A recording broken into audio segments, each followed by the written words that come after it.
kami dari kelompok 1 akan menjelaskan materi tentang siklus pengeluaran. Sebelumnya, izinkan saya untuk memperkenalkan anggota dari kelompok 1. Yang pertama ada saya sendiri, nama saya Rizka Andriani dengan nomor NIM 340320072, dan ada teman saya yang bernama Septi Anggraini dengan nomor NIM 34032010060, yaitu pengertian siklus pengeluaran. Siklus pengeluaran merupakan serangkaian kegiatan bisnis yang berulang dan operasi pemrosesan informasi yang terkait dengan pembelian dan pembayaran barang atau jasa. Tujuan utama dalam sistem pengeluaran adalah untuk meminimalkan biaya total memperoleh dan memelihara persediaan, perlengkapan, dan berbagai layanan yang dibutuhkan organisasi untuk berfungsi. Definisi siklus pengeluaran atau expenditure cycle, rangkaian kegiatan bisnis dan operasional pemrosesan data terkait yang berhubungan dengan pembelian serta pembayaran barang dan jasa. Selanjutnya yaitu dokumen-dokumen yang digunakan pada siklus pengeluaran. Yang pertama yaitu surat permintaan pembelian. Surat permintaan pembelian merupakan dokumen berupa formulir yang berisi jenis, jumlah, serta mutu barang yang diisi oleh fungsi atau fungsi pengguna barang. Untuk selanjutnya diserahkan ke fungsi pembelian. Surat permintaan penawaran harga yaitu surat permintaan penawaran harga biasanya digunakan dalam penawaran nominal harga barang dalam jumlah besar yang sifat pengadaannya tidak berulang kali. Surat order pembelian digunakan untuk memesan barang kepada pemasok atau vendor yang telah ditetapkan. Kemudian yang selanjutnya yaitu laporan penerimaan barang. Laporan penerimaan barang dibuat untuk menunjukkan bahwa barang yang diterima telah sesuai dengan order pembelian. Laporan penerimaan barang dibuat oleh fungsi penerimaan. Next, selanjutnya yaitu surat perubahan order pembelian. Surat perubahan order pembelian biasanya diperlukan apabila ada perubahan terhadap surat order pembelian yang sebelumnya telah diberikan kepada pemasok. Untuk yang selanjutnya yaitu bukti kas keluar. Bukti kas keluar berfungsi untuk perintah pembayaran kas kepada pemasok atau vendor dan sebagai surat pemberitahuan mengenai maksud pelunasan atau pembayaran. Kemudian yang selanjutnya yaitu aktivitas bisnis dasar siklus pengeluaran. Yang pertama, memesan barang dan jasa atau order material supplies and service. Aktivitas yang pertama di siklus pengeluaran yakni memesan persediaan atau perlengkapan. Tahapan pertama ini melibatkan penentuan atas rincian barang atau jasa yang telah dibeli dan selanjutnya memilih pemasok atau vendor. Kemudian yang selanjutnya yaitu menerima dan menyimpan barang dan jasa, receive material supplies and service. Aktivitas yang kedua dalam siklus pengeluaran adalah penerimaan dan penyimpanan barang atau jasa yang dibeli. Bagian penerimaan mempunyai dua tanggung jawab utama yaitu memutuskan menerima barang atau tidak dan memeriksa kuantitas dan kualitas barang. Kemudian yang selanjutnya yaitu persetujuan atas tagihan pembayaran dari pemasok atau vendor, approving supplier invoice. Aktivitas ketiga dalam siklus pengeluaran yaitu menyetujui faktur penjualan dari pemasok atau vendor untuk pembayaran. 1. Bagian utang usaha menyetujui faktur penjualan untuk dibayar. 2. Kasir bertanggung jawab untuk melakukan pembayaran. Pengeluaran kas. Aktivitas yang terakhir dari siklus pengeluaran yaitu melakukan pelunasan atau pembayaran kas, pemasok atau vendor, kasir tanggung jawab untuk membayar kepada pemasok atau vendor. Yang selanjutnya adalah fungsi-fungsi siklus pengeluaran. Yang pertama, fungsi gudang. Fungsi ini bertanggung jawab atas permintaan pemesanan barang sesuai dengan kebutuhan serta untuk menampung barang yang diterima fungsi penerimaan. Yang kedua ada fungsi pembelian. Fungsi ini menerima order pembelian dari fungsi gudang atau fungsi pengguna barang untuk selanjutnya diserahkan kepada pemasok atau vendor yang sebelumnya telah ditentukan oleh fungsi pembelian. Yang ketiga yaitu fungsi penerimaan. Fungsi penerimaan bertanggung jawab untuk memeriksa kesesuaian barang-barang yang diterima dari pemasok atau vendor dengan order pembelian. Selain itu, fungsi ini juga bertanggung jawab atas retur penjualan dari konsumen.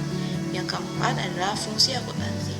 Fungsi ini bertanggung jawab atas pencatatan transaksi pembelian yang dibagi lagi menjadi dua. Selanjutnya di sini ada diagram konteks siklus pengeluaran dari barang dan jasa. Dari pemasok melakukan barang dan jasa ke siklus pengeluaran, dan pemasok juga melakukan faktur lalu ke siklus pengeluaran. Dari siklus pengeluaran ini melakukan pesanan pembelian dan melakukan pembayaran.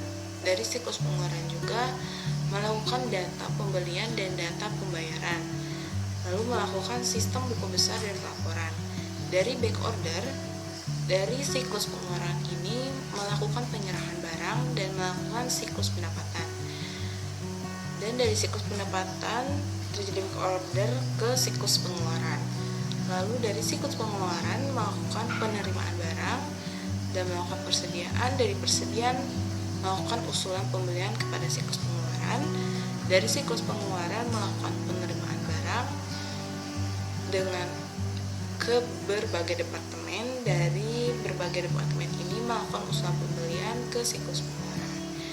Lalu siklus pengeluaran melakukan penerimaan bahan baku oleh siklus produksi, melakukan lagi kebutuhan bahan baku ke siklus pengeluaran. Selanjutnya yaitu prosedur terkait siklus pengeluaran. Dalam komponen yang digunakan pada siklus pengeluaran oleh fungsi-fungsi yang telah disebutkan di atas, menurut Mulyadi 2016 terdapat prosedur siklus pengeluaran sebagai berikut. Yang pertama yaitu prosedur pemintaan pembelian barang, prosedur pemintaan penawaran harga, prosedur atas order pembelian, prosedur penerimaan barang, prosedur pencatatan utang, dan prosedur distribusi pembelian barang.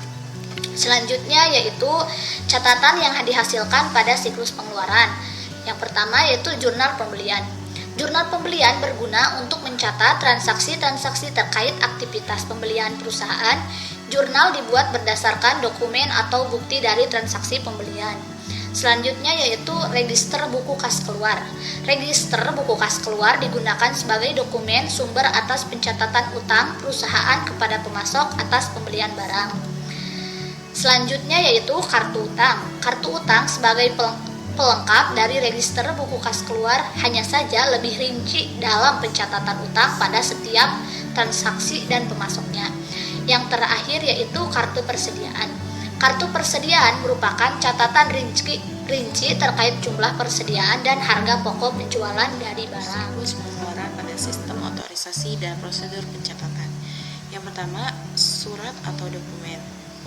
Permintaan pembelian barang diotorisasikan fungsi gudang atau kepala bagian fungsi pengguna barang untuk barang yang langsung pakai. Yang kedua yaitu surat atau dokumen. Order pembelian diotorisasi fungsi pembelian atau oleh pos jabatan yang lebih tinggi.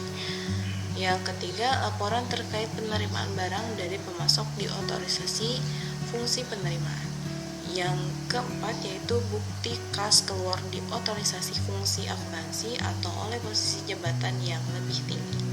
Yang kelima, pencatatan transaksi pembelian pada catatan akuntansi harus berdasarkan dokumen sumber yang dilampirkan dengan dokumen pendukung yang lengkap. Berikutnya adalah kesimpulan. Menurut Horbrand et al. 2009, pengendalian internal adalah rancangan organisasional dan semua tindakan yang dirancang untuk mengamankan aktiva, mendorong karyawan untuk mengikuti kebijakan perusahaan, meningkatkan efisiensi operasi, memastikan catatan akuntansi yang akurat dan dapat diandalkan. Pada umumnya, transaksi yang membentuk siklus pengeluaran dalam perusahaan terdiri dari transaksi pembelian, transaksi pengeluaran kas, transaksi penggajian, dan transaksi aktiva tetap. Terdapat beberapa tujuan dari audit siklus pengeluaran dari kelompok transaksi atau saldo dari kategori-kategori asersi. Pengendalian intern diharapkan mampu memberikan keyakinan memadai bukan keyakinan mutlak bagi manajemen dan dewan komisaris entitas. Hal-hal yang harus diperhatikan dalam siklus pengeluaran diantaranya adalah organisasi, sistem otorisasi dan prosedur pencatatan, dan praktik yang sehat. Jalan-jalan ke Amerika, pulangnya membeli good time. Terima kasih atas perhatian Anda. See you next time. Mohon maaf bila ada kesalahan dari kami baik secara lisan ataupun perilaku dan materi yang telah disajikan. Terima kasih atas perhatiannya. Assalamualaikum warahmatullahi wabarakatuh.